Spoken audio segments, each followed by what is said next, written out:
Choosing the best commercial plumber in Calgary. Well, the best commercial plumber in Calgary is going to take the time to explain to you how your building works. So often in commercial, we just don't know where any of the pipes come from or what they do. We just know that water is or isn't coming out of where it should or shouldn't be, or I'm too hot or too cold in a room.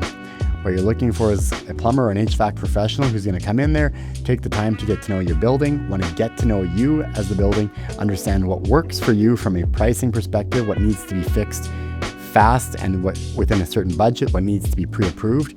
These plumbers should be taking the time to get to know your system so that it complies with the way you treat your staff or your tenants inside that building. And then also looking for a plumber who wants to build that long-term relationship with you, protecting your building investment.